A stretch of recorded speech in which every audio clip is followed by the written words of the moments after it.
Hello, this is Darin Martineau. In this video, I'm going to talk about um, some of the fundamentals in magic structuring routines. So in magic, we have the 7 primary plots of magic.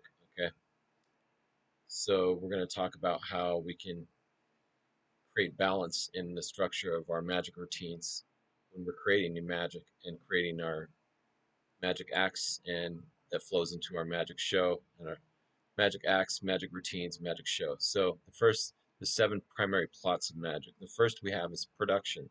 There are many different kinds of productions: appearances, multiplying, splitting, visible appearance, covered appearance, gradual appearance. So that will be number 1, production. Next we have vanish. There are many different ways to vanish objects with sleight of hand, gimmicks, and otherwise. You can do them visibly or covered or gradual vanishes.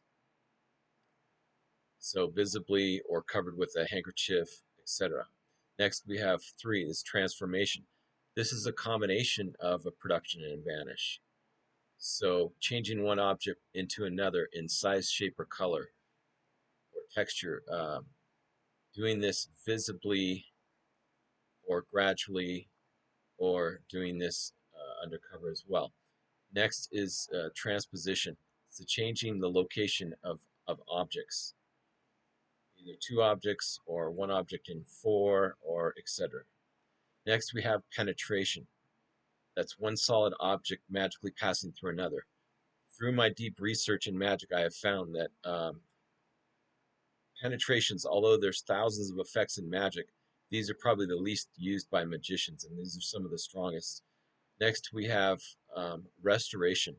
This would be like cut and restored rope, torn and restored card. An important point when you're routining your magic is to not repeat these. That means you do a cut and restored rope, then you do a torn and restored card in the same routine. Not to say that you can't do that, but this is what we're going to talk about: creating balance within the 7 primary plots of your magic. So you're not doing too many repeats. Not that you can't repeat, but you want to have not so much repetition. So the next we have is so 6 would be, like I said, restoration, and this is making the destroyed objects uh, or torn objects whole again or restored again. Next, we have number 7, which is science laws defied, which is levitations, suspensions, animations, and then we also have mentalism. So now we're going to talk about the primary elements of structure and routine that I teach in my systems. So in order to do whether you're doing close up, walk around, or stage magic, or parlor, whatever you're doing, you need to have organized pocket placement of props and your setups. Whether this is routine or impromptu magic, um, you don't want to be dipping into your pockets and having everything be, like Mr. Gadget, where you're dipping in your pocket. I've seen many magicians do this, where they're reaching into their pockets too many times, or they're abusing the principle of pocket ditches and not understanding uh, blocking and or proper body steals. This is a big issue. Um, One of the things that address that is when you're using your coin clips or your manipulations, is to clip it to your pants and not your coat, because when you move, your coat will move and it won't be there. So you'll find that out when you doing magic for many years. You'll realize what works and what doesn't. Next, we have the resetability of the props, especially for walk around or like restaurant magic. You want your magic to be able to reset pretty easily. There's instant reset, and then there's stuff that takes more time. And obviously, that's not as practical when you're doing walk around or restaurant magic. Although you may be able to step away to the restroom, you can't do that before you go to each table. I mean, the point of it is you have to have resetability of your props, or your say like your stacks if you're doing card magic, or just whatever you're doing. You have to have it doesn't always have to be instant reset, but you have to be able to do it pretty quickly and not obviously. Next, we have number 3, which is the pacing and tempo and the use of pauses in actions and or speech. Now, one of the things that's most important is when you're creating your magic, whether it be stage magic or close up, is to ask yourself this question. If right now, in this moment in the routine, if it's more important for the audience to hear the instructions of the magic, then you want to stop the action, and instead of doing the action with the script. So that's knowing your moments when you want to focus their attention.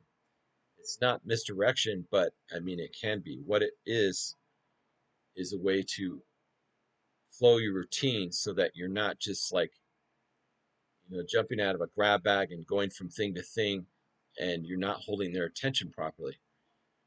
So that would be the pacing and tempo and the use of pauses. Another big one is to slow down and the use of pauses in your at the proper place in your magic. A great example of that is within card manipulation. If there's no empty hand, if you're doing them so fast the cards are just falling from your hands, it looks like you can be holding cards and just dropping them, then obviously it's not good. With no empty hand, there's no magic. So that's your timing and your proper use of pausing. Next, we have the use of surprise.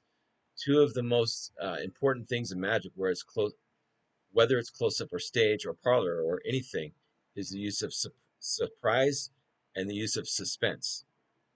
So let's talk about number 4, the surprise. Now, there's an old saying, on too long, the magician was on too long, and I like card magic, and he showed me 20 tricks.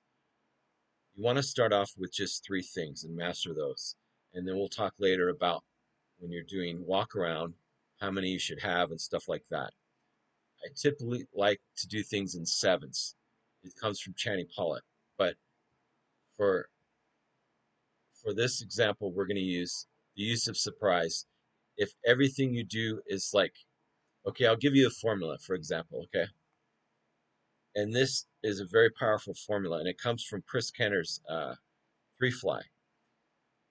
One, you build the story, okay? You introduce the story, you build the story, then you do the twist to the story. In Three Fly, this example on the last one where you're doing it, it goes across and it doesn't, is a perfect example of Chris Kenner's brilliance in routining. You can apply it to stage magic, parlor, close up, anything. It's a formula. So it's introducing the magic, okay? Also emotional hooks, we'll get to that. To building the magic, whether it's a conflict or resolution, and then having the silly twist in your plot. So next we're going to talk about suspense. The use of suspense is very powerful in magic, and this is one generic example is uh, when you do the card magic, are you just turning over the card, or are you doing it dramatically and you're using suspense? So this would be back to one we already mentioned, which is the use of pauses.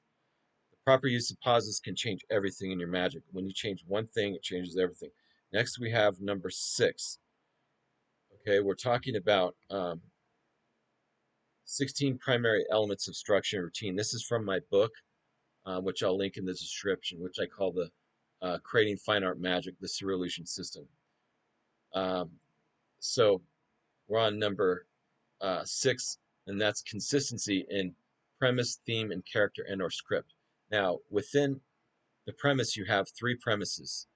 You have the premise, the uber premise, which is your script, and you have the sub premise or the subtext. That's the underlying message. So in the premise, like I said, we have only 7 primary plots in magic.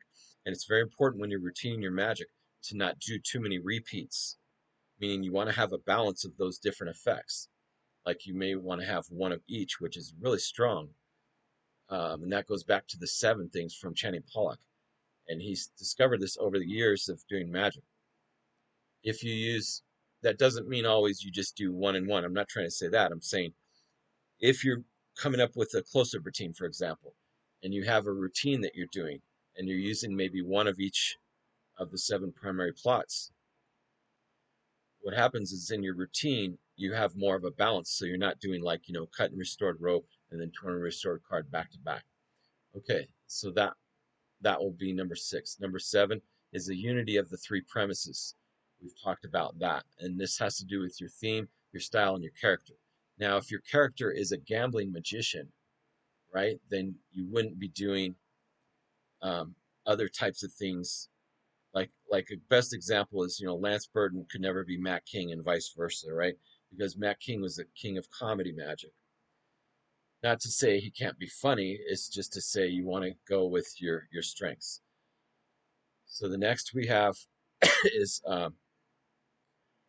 number 9, or I'm sorry, next we are on number 8, the justification of methods, moves, props, effects, and precedent. Every move should be justified. There should be a reason for everything you do in your magic. The justification of your gesticular actions and gesticular vocabulary, etc. Next, we have number 9, which is very important, audience interaction and visibility with attention control. Now, the audience interaction is very important because um, not to say you can't do a show without any audience interaction, but it obviously makes it stronger.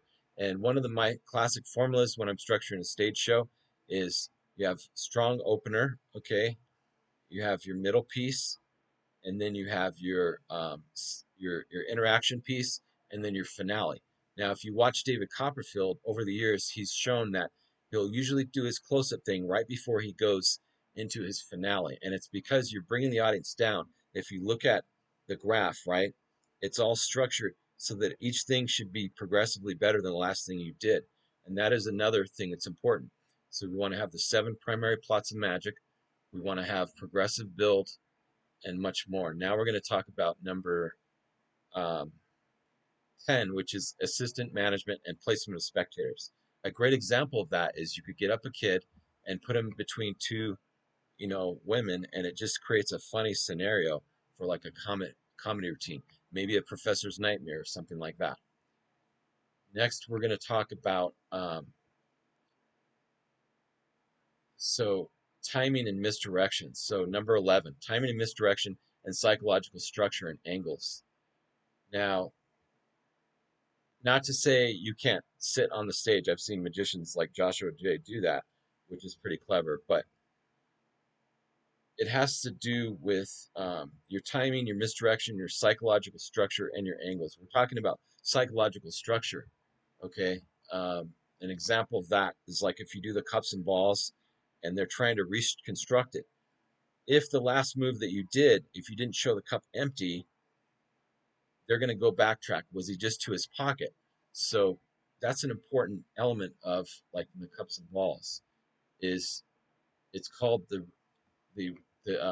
psychological structure. It's called the layers of conviction, and that's also called the two perfect theory. We'll get into that in another video. Okay, next we're going to talk about number 12, which is breathing space and texture and variety. Well, we've kind of talked about that, and that is if you're doing a bunch of talking pieces, maybe mixing some action pieces, some stuff to music and things like that, so that it's not just like, all music or all talking. You want to have a good mix of both.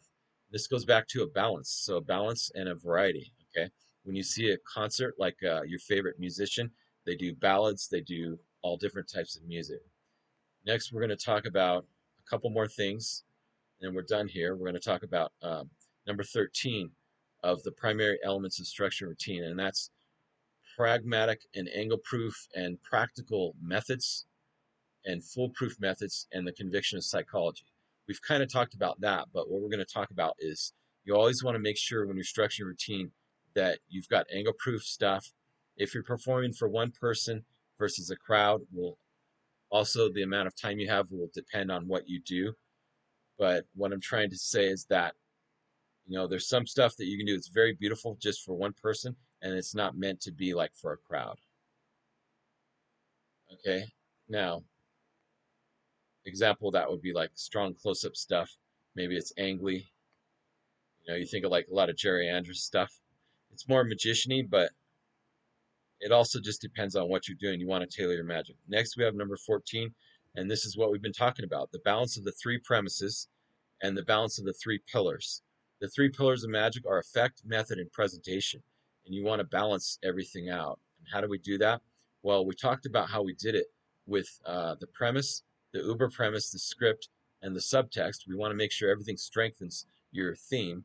And then within effect, method, and presentation, the way we want to strengthen that is uh, those are the 3 pillars of structure and routine. You want to have a strong effect, strong method and a strong presentation. Okay, next you have the final one. The final two, 15 is what we've been talking about, the balance of the 7 primary plots. And then finally, we have number 16, the balance and variety of the 10 master keys within the system.